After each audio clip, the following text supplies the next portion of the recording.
Hello BookTube, my name is Elizabeth. Welcome or welcome back to my channel, Book as in Books. We are in the middle of December and I still haven't done my November wrap up. So here it is with the TBR check-in. So in this video there will be a little bit of everything. There will be the TBR check-in to begin with.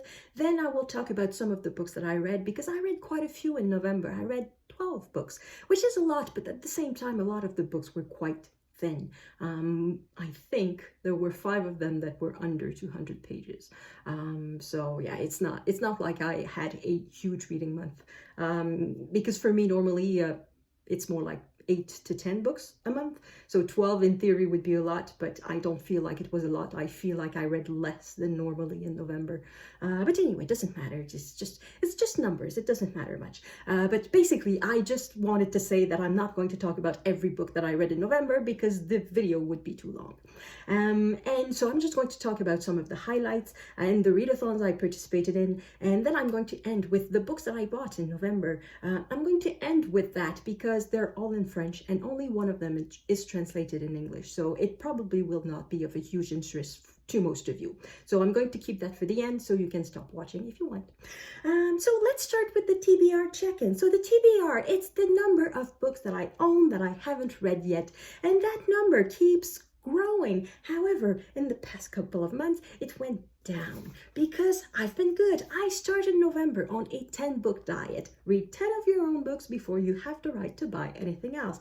And I knew I was going to the Montreal Book Fair, so I knew that I would be tempted. So there was no reason to set the number at anything higher than 10, but I did reach 10. So at the Salon du Livre de Montréal, the Montreal Book Fair, I bought 5 books, which is very reasonable. And then I read 10 of my own books. I unhauled none, and that's a difference of -5 for a end number of 160, which I hope will be corrected at the end of the year. I will during my Christmas time off, because I'm taking some time off for Christmas, I'm going to actually make a list of all the books that I have and that I haven't read yet. So hopefully I'm going to sort out some of the books and get rid of some of them that I don't want to read. And I'm going to come up with a list that is more, a number, I should say, that is more definite than 160, which is somewhat approximate because I started with 150 a bit over a year ago, and that number was quite approximate. So hopefully the number will change for the beginning of 2023. Let's start with what do I start with? I'm going to start with the Skoden readathon. So the Skoden readathon, it was a readathon hosted by Kim from A Native Lady Book Warrior, and she invited us to read Indigenous literature, so books written by Indigenous people, and this is what I've read. So 4 books, 3 authors, and as you can see, those are quite short, and they are all nonfiction. These 3 are nonfiction, and the red one is a novel. So the novel, it is by one of my favorite writers, Thomas King. I am slowly making my way through all of his works. This one I think is his latest. It is set in a small town / reserve in Ontario. On one side of the river there's a reserve, on the other side there's the town. And the main character used to work for a fancy high-tech company, dabbling in not so nice things, probably some armament deal somewhere in there. Anyway, a company of a big, powerful company. Let's just leave it there. Doesn't matter much what they do anyway, because the job of our main character was to find patterns and stuff and predict the future, and he was very, very good at that. And now he's retired, so he's back in his small town / reserve, and he cannot remain there in peace. People are always coming and deciding his life for him.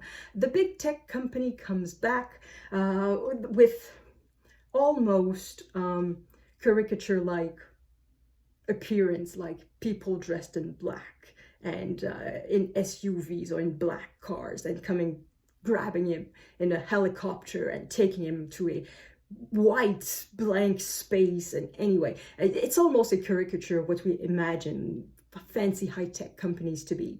And then in the small town / reserve, there are some absolutely funny characters, adorable characters, and that's the best part of the book for me. It's really what happens in locally, not the high-tech company stuff. That bit, I believed more or less. The rest was really fun. Small town politics, that's always fun. So I very much enjoyed this book. I very much liked the main character. There was a kid in there that was absolutely adorable. And there's also old people in there that are absolutely adorable. And there's a whole bunch of people. They are quite quirky. I'm not sure I would love them all, but in a book, they're all very lovely. So I really had a good time reading this book.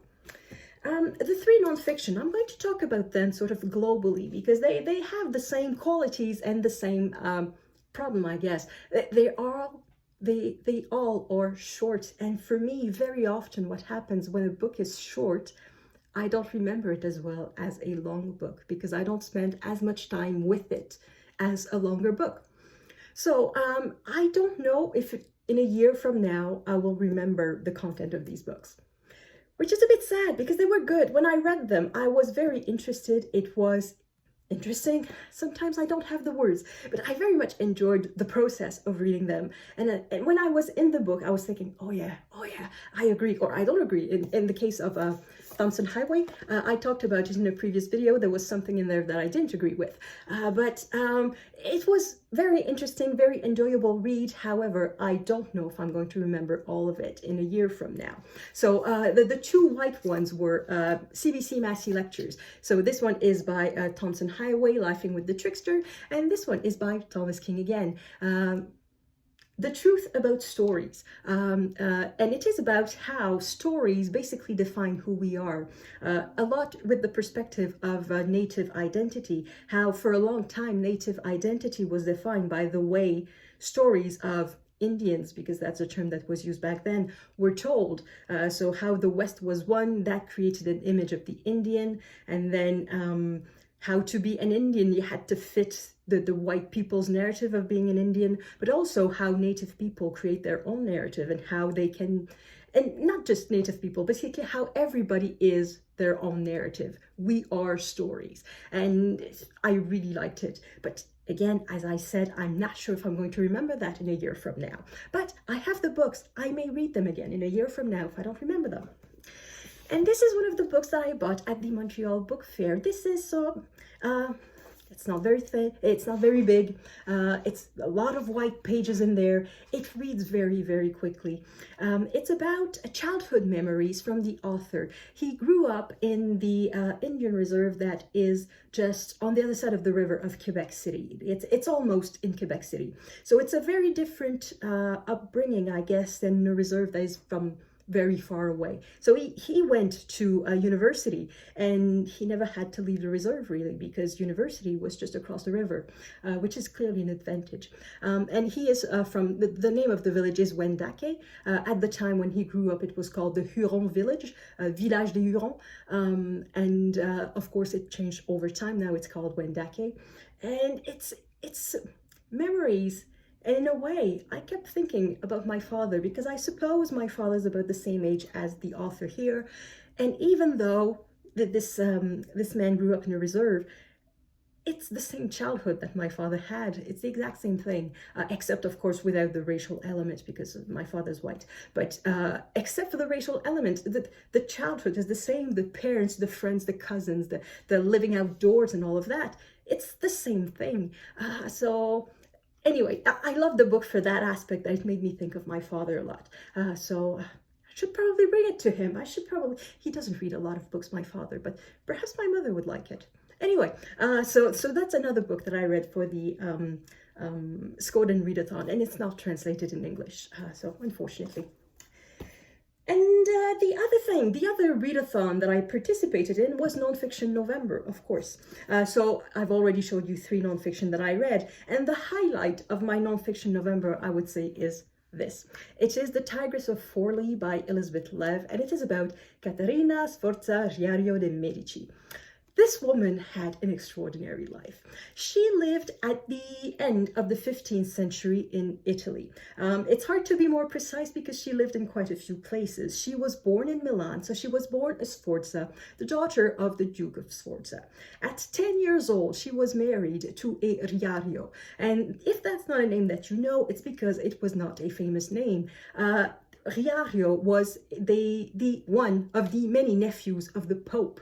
So when his uncle was Pope, he was powerful.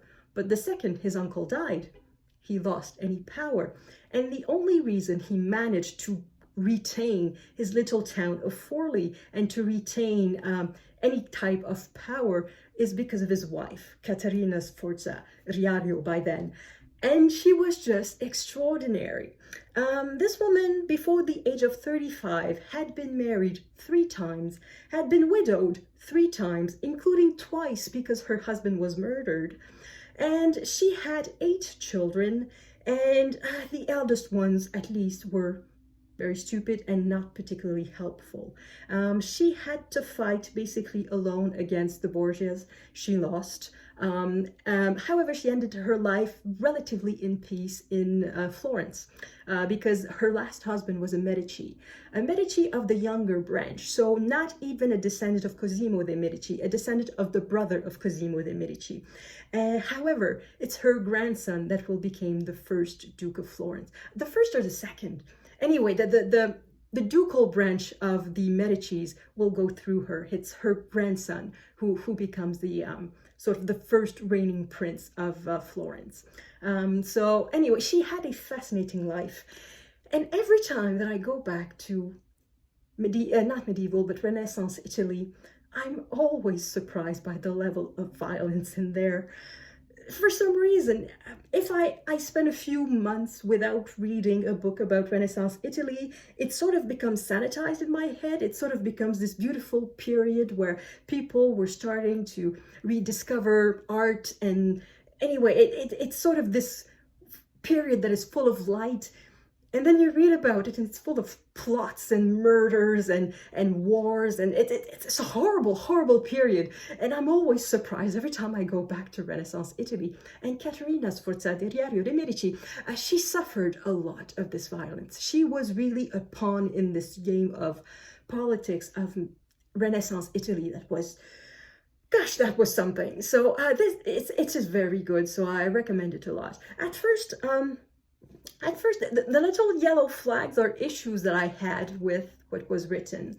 And it's not so much the content, it's just once in a while I get bothered by one word. So there's this scene here that is right at the beginning. Caterina is still a child and she is visiting around Italy with her father, and then she's in Venice and enjoying a feast. And she probably sensed there, whoops, I'm going to remove the little paper, I can't read.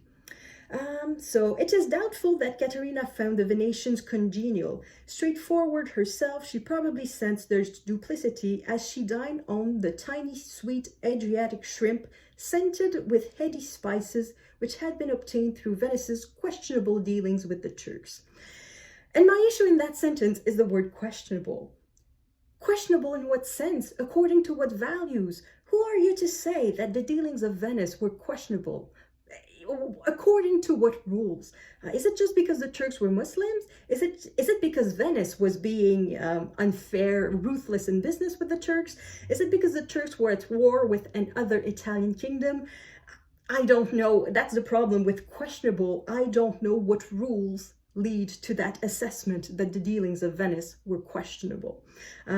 So that's at page 71, and that was like the third little thing that bothered me. So I was wondering, oh, is this going to go on like this? But no, it doesn't. It's just once in a while there's a word like this that bothers me. If I was very grumpy, it would bother me a lot, but apparently I was not that grumpy, so it did not bother me that much, and this is very, very good. It's the life of Caterina Sforza is just extraordinary, totally worth your time.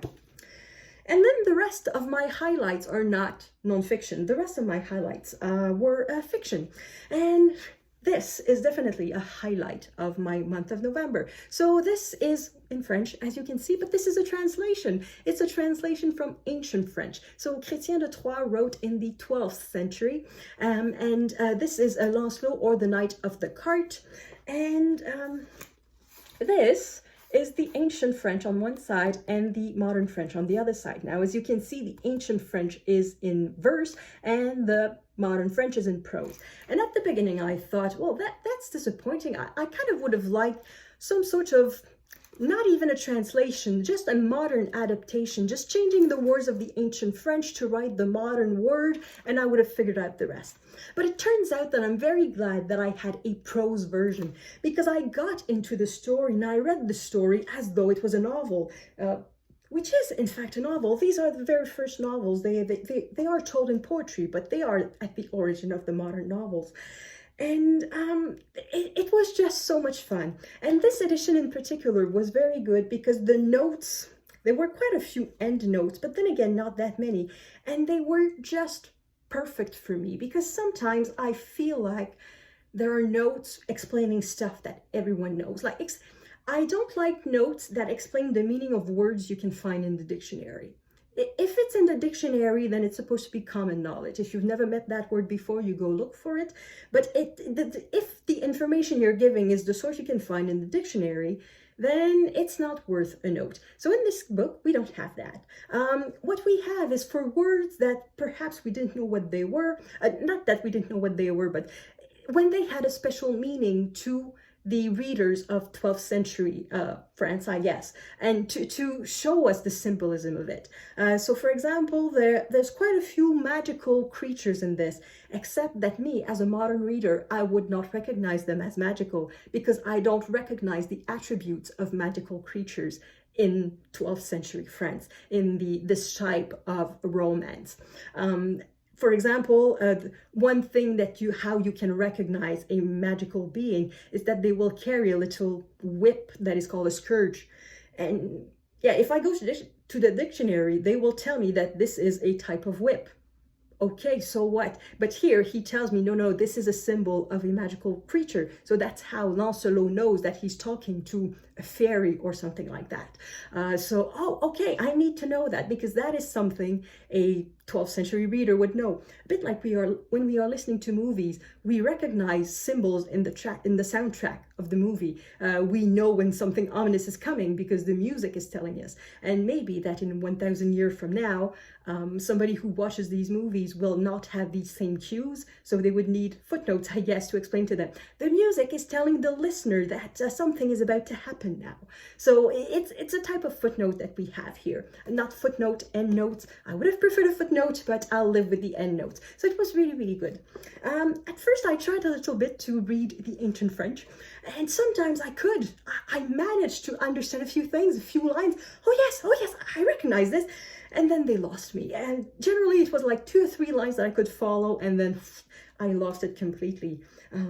So anyway, it was a lot of fun. And one thing that I liked especially about this is that it made me enjoy Don Quixote more. Don Quixote I read for the first time 2 years ago, I think, and it's about a nobleman who is down on his luck, I guess. He read too much chivalry novels of this sort. And now suddenly I can see all the things that Cervantes is mocking in his Don Quixote.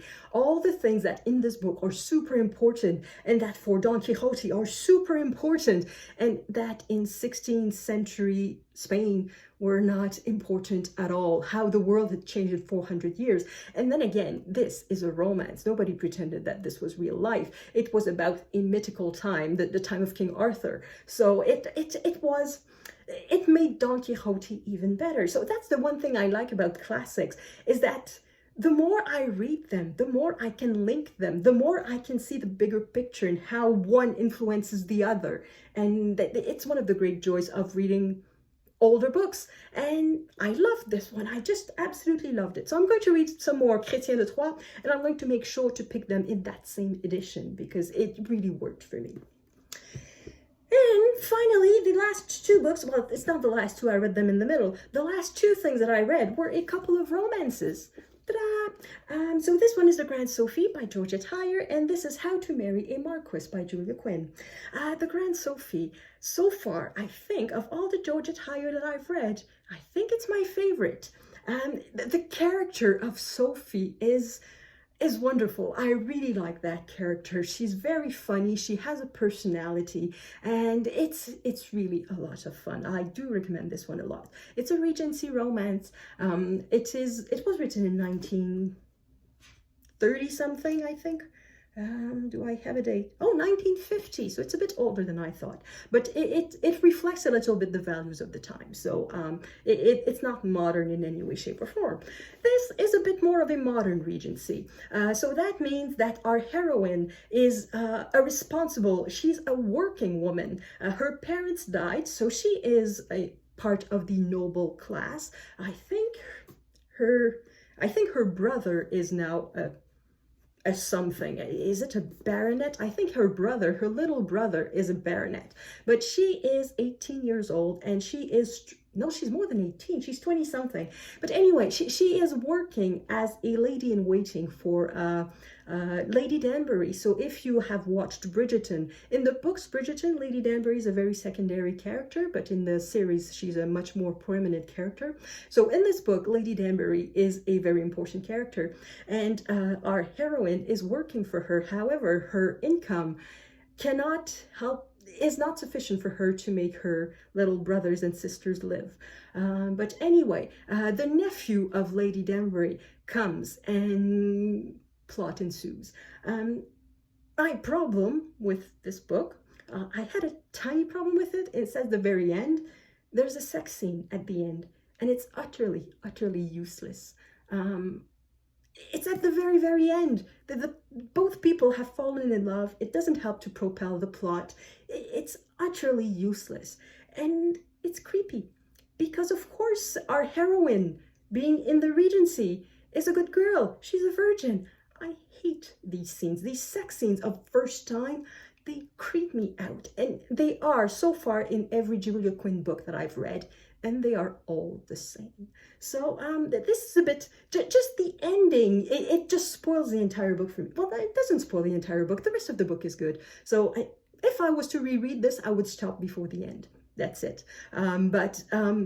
Yeah, I wish these scenes were not in the modern Regency novels, but it was fun. I really enjoyed it too, until the end. Just the end is just there. So that makes it a bit of a no book rather than a yes book, but just because of that end scene, the rest was very fun.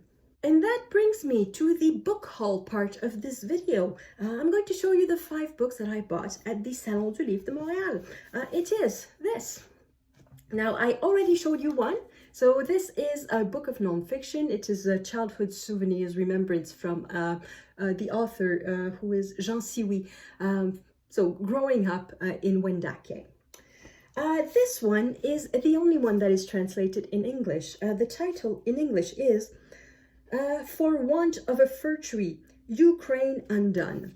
So it is about the conflict between Russia and Ukraine in 2014, 14 or 15, 2015. So it's about not quite 10 years ago. But of course, now we all know that in 2022, Russia invaded Ukraine. And for the West, it was a shock. However, we can sort of see that there were signs of things coming up.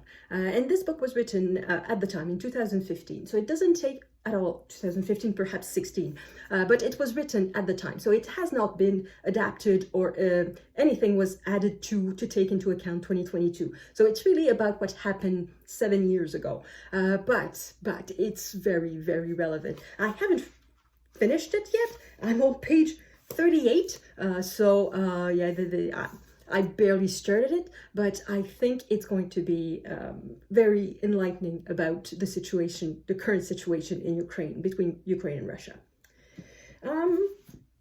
This one here, Olivier Niquet, he's not really a writer, he's more a radio host, and I don't know if you can recognize the word here. That's introverted. So it's about introverts in the world. And it was okay. This one I've already read. It was okay. It did not bowl me over. There was nothing wrong with it, but it's, I don't know. There are footnotes. I don't know if you can see that. Yeah, like here. There are footnotes. So there's a minimum of research that was done. But also, it's a light book. It's meant to be for the wider public. And he's a radio host of, not like a journalist type of thing, really in the entertainment side of radio. And yes, so that the light versus research aspect to me was not correctly balanced. I think if it was meant to be a light book, it was not light enough. And if it was meant to be a research book, it's not researched enough. So it sort of falls in between. So it was okay, but that was it for me. This is the only novel that I bought. It's called Royal, and the reason I decided to buy this was the first sentence on the back cover. It says, the law department of the University of Montreal is the dumping, the place where you put the garbage dump, is the garbage dump of humanity. And I know people who went to the law department of University of Montreal who work in law, and yeah, I was curious about that book. I think it's a bit of a satirical novel meant to denounce ambition and yeah, money grabbers and things like that. People who live for money, people who live for power. And I do believe that you see a lot of these in law schools all over the country, all over the world perhaps. Anyway, I thought it would be fun. And the last one that I bought is another nonfiction. So this is kind of a memoir of a man who decided to install little free libraries in the forest. Now, not anywhere in the forest, but there's a map here. So this is the eastern shore of the Lac Saint-Jean. So if you go look at the map, you go to Quebec City and you go straight north for 2 or 3 hours of drive. I think it's 3 hours north. You end up in a lake, near a lake that is Lac Saint-Jean, so Saint John Lake. And around the lake there are some villages, but beyond that, it's very much just the forest. So it's really nature at its untamed. And there's a lot of hunting places there, people going hiking, camping, and things like that. So there are people using these forests, but they are still forests, rather wild forests. And this man goes around and building little free libraries for people who are stuck in the woods for a week or two. And I thought that would sound, it sounded fun. I haven't read it yet, but it sounds really a lot of fun. It's about books, so yeah, it's bound to be fun. So 1, 2, 3, 4, 5, that's it. That's the 5 books that I bought. And I think I'm going to end the video here. I don't know how to speak anymore. My H's are gone. I'm going to end the video here because I have nothing else to say. And obviously, I can't talk anymore. So I hope you had a nice reading November. I hope your December is going well. I hope Christmas is not causing too much anxiety for you. I'm taking things very easy. I'm filming this video at the moment. I should probably be taking out my Christmas tree, but for some reason I'm not in the mood for a Christmas tree, so I don't know if I'm going to make one this year. I don't know. If I make one, I'm going to show you a picture. At the moment, there isn't. So, that's it for me. Thank you for watching, and I will see you in the next video. Gosh, I don't know how to speak anymore. Bye-bye. À la prochaine.